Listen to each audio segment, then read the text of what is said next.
नमस्ते दोस्तों, तो आज आपको एक बड़ी ही अचंभित एवं भयानक रहस्यमय कहानी सुनाऊंगी जिसमें आपको कुछ नई रहस्यमय बातें की जानकारी होगी। तो कृपा करके अभी चैनल को सब्सक्राइब कर ले। यह मेरा दूसरा नया चैनल है ताकि और भी रहस्यमय कहानी सबसे पहले आप तक पहुंचे। धन्यवाद। तो सुनिए। रोहन एक खोजी पत्रकार और फोटोग्राफर था जिसे रहस्यमय घटनाओं की तस्वीरें खींचने का शौक था। उसे अपने दादाजी का एक पुराना कैमरा विरासत में मिला जो एक अजीबोगरीब लेंस से लैस था। एक दिन कैमरे के अंदर उसे एक पुराना इनक्रिप्टेड संदेश मिला जिसमें कुछ निर्देशांक और तारीखें लिखी थीं। पहला निर्देशांक उसे केदारनाथ की बर्फीली चोटियों पर ले गया। संदेश में दी गई तारीख पर जब उसने कैमरे से एक तस्वीर खींची तो उसे सामान्य दृश्य के बजाय एक चमकता हुआ धुंधला चित्र दिखाई दिया। चित्र में कुछ ऋषि एक प्राचीन गुफा में बैठे थे जो हजारों साल पहले वहां हुआ था। रोहन हैरान था। उसे एहसास हुआ कि यह कैमरा सिर्फ वर्तमान की तस्वीरें नहीं लेता बल्कि समय की गूंज टेम्पोरल एकोज को भी कैद कर सकता है। वो उन निर्देशांकों का पालन करता रहा और उसे पता चला कि सभी स्थान 12 ज्योतिर्लिंगों से जुड़े थे। जैसे जैसे वह एक एक करके ज्योतिर्लिंगों पर तस्वीरें खींचता गया, उसके कैमरे में मानवता की भूली बिसरी यादें कैद होती गईं। तारांकन सोमनाथ में उसने एक ऐसे सुनहरे युग की तस्वीर खींची जब इंसान प्रकृति के साथ सामंजस्य में रहता था। तारांकन महाकालेश्वर में कैमरे ने एक महान वैज्ञानिक की तस्वीर ली जिसने ब्रह्मांड के रहस्य को सुलझाया था। तारांकन ओंकारेश्वर में एक प्राचीन सभ्यता का चित्र कैद हुआ जहां लोग बिना किसी हथियार के रहते थे। तारांकन रामेश्वरम में एक पल की तस्वीर कैद हुई जहां लाखों लोगों ने एक साथ आकर एक बड़ा पुल बनाया था, सिर्फ आस्था के बल पर। रोहन को एहसास हुआ कि ये ज्योतिर्लिंग सिर्फ मंदिर नहीं थे बल्कि वे मानवता की सामूहिक स्मृति के अभिलेखागार, आर्काइव्स ऑफ कलेक्टिव मेमोरी थे। वे सभी यादों को अपने अंदर समेटे हुए थे ताकि इंसान कभी अपनी पहचान न भूले। लेकिन जैसे जैसे रोहन आगे बढ़ा, उसने देखा कि दुनिया बदल रही थी। लोग अपने अतीत को भूल रहे थे, कलाकार अपनी प्रेरणा खो रहे थे और वैज्ञानिक अपनी खोजों के लिए जुनून। एक अजीबोगरीब उदासी और विस्मृति पूरी दुनिया में फैल रही थी। रोहन को पता चला कि इस सब के पीछे एक रहस्यमय संगठन था जिसका नाम द आर्काइव था। वे मानते थे कि इतिहास और यादें मानव प्रगति में बाधा हैं। वे एक शक्तिशाली उपकरण का उपयोग करके ज्योतिर्लिंगों से इन यादों को मिटा रहे थे। वे एक ऐसी दुनिया बनाना चाहते थे जहां कोई भावनाएं या यादें न हो, सिर्फ तर्क और दक्षता। आहो, रोहन ने अपनी अंतिम दौड़ शुरू की उन्हें रोकने के लिए। वह जानता था कि द आर्काइव का मुख्य उपकरण काशी विश्वनाथ में था जो सभी ज्योतिर्लिंगों का केंद्रीय बिंदु था। जब वह काशी पहुंचा तो उसने देखा कि द आर्काइव के लोग एक विशाल चमकती हुई मशीन को मंदिर के गर्भगृह में स्थापित कर रहे थे।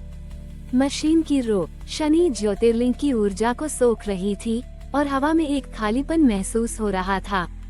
तुम बहुत देर से आए, फोटोग्राफर, द आर्काइव के नेता ने बिना किसी भावना के कहा।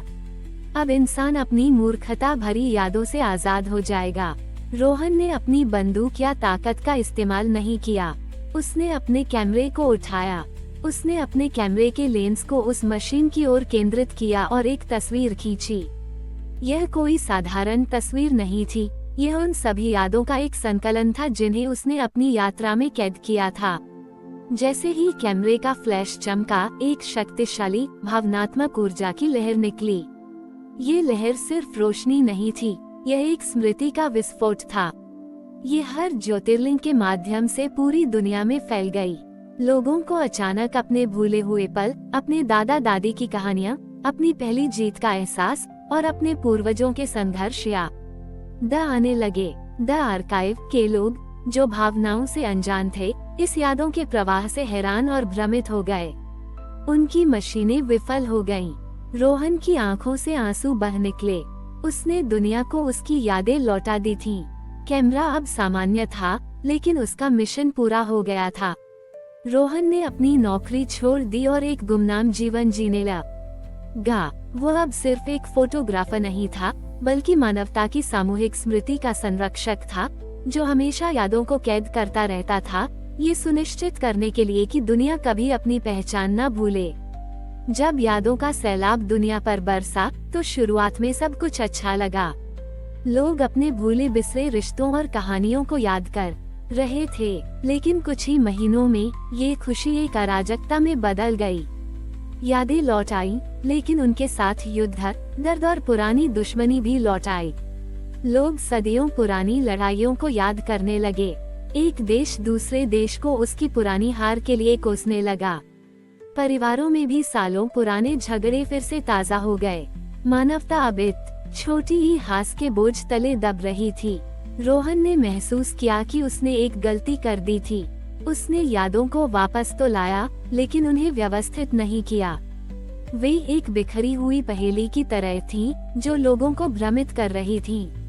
उसका कैमरा, जो पहले एक चाबी था, अब एक ऐसे औजार की तरह लग रहा था जिसने एक दरवाजा खोल दिया, लेकिन उसे बंद करना भूल गया। लेकिन इस अराजकता में एक साजिश छिपी थी। द आर्काइव का नेता, जिसने अपनी हार के बाद खुद को मिटा दिया था, वह वापस आ चुका था। अब वह सीधे यादों को नहीं मिटा रहा था, बल्कि उन्हें विखंडित और भ्रष्ट कर रहा था। वह झूठी यादों को फैला रहा था, जिससे लोगों में नफरत और गुस्सा बढ़ता जाए। यह एक मनोवैज्ञानिक युद्ध था। रोहन को पता चला कि कैमरे में सिर्फ यादों को कैद करने की शक्ति नहीं थी, बल्कि उन्हें सामंजस्य में लाने की शक्ति भी थी। उसके दादाजी की डायरी में एक और गुप्त अध्याय था। चित्र को देखो नहीं, उसे सुनो। जब सभी स्वर एक हो जाएं, तो छवि पूरी हो जाती है। रोहन को अपनी यात्रा फिर से शुरू करनी पड़ी। इस बार वो तस्वीरें नहीं ले रहा था, बल्कि हर ज्योतिर्लिंग पर ध्यान करके कैमरे के लेंस को एक फिल्टर की तरह इस्तेमाल कर रहा था।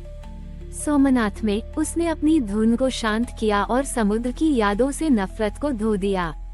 केदारनाथ में उसने तूफानी यादों को शांतिपूर्ण बनाया। वो हर ज्योतिर्लिंग पर अपनी चेतना से यादों को ठीक कर रहा था। उसने अपनी अंतिम लड़ाई के लिए खुद को तैयार किया। उसे पता चला कि द आर्काइव का नेता घृष्णेश्वर में अपने नए उपकरण को सक्रिय कर रहा था, जो सभी यादों को एक भयानक भ्रम में बदल देगा।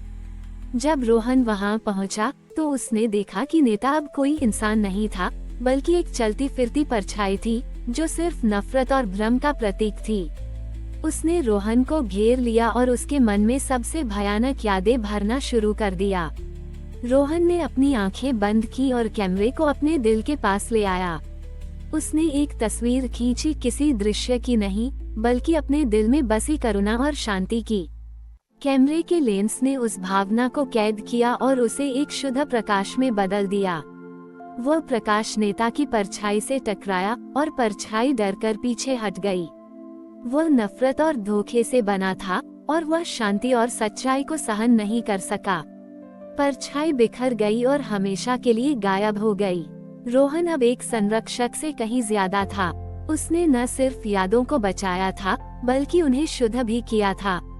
उसने कैमरे को अपने पास लेकिन उसे कभी कभार ही इस्तेमाल करता था।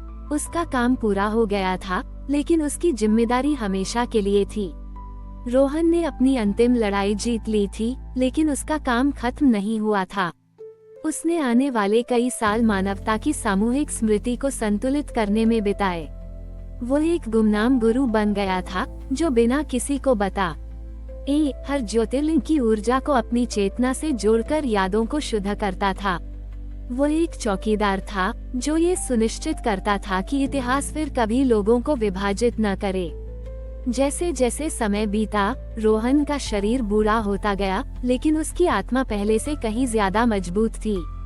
उसे पता था कि उसका समय आ गया है। वह अपनी अंतिम यात्रा पर निकला। इस बार कैमरे में कोई फिल्म नहीं थी, बल्कि सिर्फ एक खाली लेंस था। वह कैमरे को अपने दिल के करीब रखता था, जैसे वो उसका एक हिस्सा बन गया हो। उसने अपने सभी ज्योतिर्लिंगों का एक बार फिर दौरा किया। हर जगह शांति से बैठकर अपनी चेतना को उनसे जोड़ता रहा। वह अपनी यात्रा का अंत घृष्णेश्वर में करना चाहता था, जहां उसने इतिहास की सबसे गहरी यादों को कैद किया था। गुफा में पहुंचकर उसने कैमरे को अपने हाथ में लिया और उसे ज्योतिर्लिंग के सामने रख दिया। तुमने मेरा जीवन बदल दिया, उसने कैमरे से कहा। अब समय है कि तुम वापस जाओ जहां तुम्हारा स्थान है। उसने अपनी आंखें बंद की और अपनी सारी शक्ति और चेतना को कैमरे में प्रवाहित कर दिया। लेंस से एक चमकदार रोशनी निकली जिसने उसे चारों ओर से घेर लिया। कैमरा, जो धातु और लेंस से बना था, धीरे धीरे चमकने लगा और फिर हवा में धूल की तरह बिखर गया। उसकी ऊर्जा सीधे ज्योतिर्लिंग में समा गई। रोहन ने अपनी अंतिम सांस ली और उसका शरीर शांति से बैठ गया। उसकी चेतना कैमरे के साथ ज्योतिर्लिंग के नेटवर्क का हिस्सा बन गई। वो अब सिर्फ एक संरक्षक नहीं था, वो मानवता की हर याद में मौजूद एक अदृश्य फिल्टर बन गया था। वो हमेशा मौजूद रहेगा, इतिहास के दर्द को शांत करते हुए और उसकी खुशी को बढ़ाते हुए। दुनिया ने कभी रोहन का नाम नहीं जाना, लेकिन उसके काम का असर हर जगह महसूस होता था। लोग अब इतिहास से डरते नहीं थे, वे अपने अतीत से सीखते थे, अपनी असफलताओं को समझते थे और अपनी सफलताओं का जश्न मनाते थे। रोहन ने दुनिया को एक ऐसा उपहार दिया था जिसे बेचा नहीं जा सकता था, क्योंकि यह हर इंसान के दिल में था। सकी कहानी एक रहस्य बनी रही, जो हर तस्वीर के पीछे, हर याद के हर पल में हमेशा के लिए जीवित रहेगी।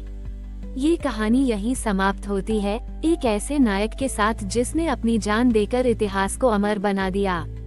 हमारी और भी आध्यात्मिक एवं अनोखी कहानियाँ देखने के लिए हमारे चैनल पर जाएं तथा धार्मिक एवं पौराणिक अनोखी कहानियाँ हमारे चैनल पर है, कृपया जाके देखें तथा हमारे चैनल को सब्सक्राइब करके रखें और वीडियो लाइक जरूर करें। धन्यवाद।